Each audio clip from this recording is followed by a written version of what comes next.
Mill-ewwel ta' frar se jkun impost curfew fuq ir-ristoranti hekk kif dawn se jkollhom jagħlqu l-bibien tagħhom bejn 11 ta' filgħaxija u s-6 ta' filgħodu. Hija din waħda mill-aħħar miżuri li ġew imħabbra mill-Gvern ta' Robert Abela f'tentattiv biex jonqsu l-każijiet pożittivi ta' coronavirus. Dan kif fl-aħħar ġimgħat pajjiżna ta' kuljum qed jirreġistra numru għoli ta' każi ġodda.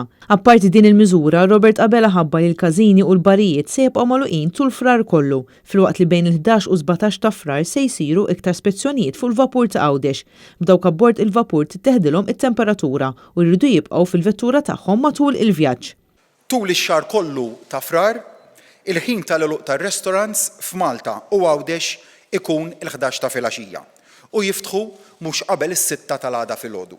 Dwar il-karnival tħabbar li mhux se jkun permess li jkun hemm aktar nies fil-farmhouses milli hemm sodod, filwaqt li se jsiru rondi fir-Rabat, in-Nadur, Marsalforn u Xlendi, kif ukoll firħula oħrajn Awċin. Abela ħabbar ukoll li tħassu l-attivitajiet kollha tal-massa marbuta mal-karnival. Waqt konferenza tal-aħbarijiet f'Kastilja, il-Prim Ministru irrepeta narrattiva solita tiegħu.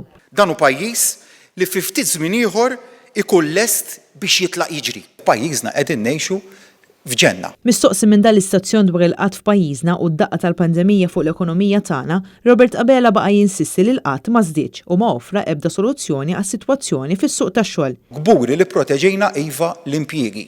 Ir-realtà hi li l-istatistika li ħarġet mill-NSO turi żieda fin-nies ifittxu x-xogħol li issa laħqu 12,490 persuna.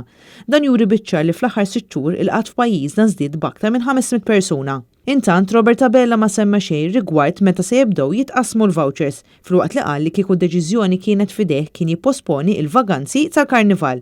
Fl-istess konferenza tal-aħbarijiet, id-deputat Prim Ministru Chris Fearn reġa' ppreżenta lista ta' kif qed isir it-tilqim fejn għal darb'oħra il-Gvern naqas milli jsemmi lill-edukaturi. L-edukaturi bħalma taf inti hemm ukoll u anke ma tħabbar wara li kien hemm diskussjonijiet mal-union, ħajkunu dak il-grupp li jitlaqqa eżatt wara il-frontliners li issa ħanibdew nlaqmu minn nhar il-ħamis li ġej. Kien hemm ftehim madwar il-mejda fil-preżenza tas-Supretendent tas-Saħħa Pubblika, poġġejna madwar il-mejda hawnhekk stess u ntlaħaq ftehim, jiġifieri.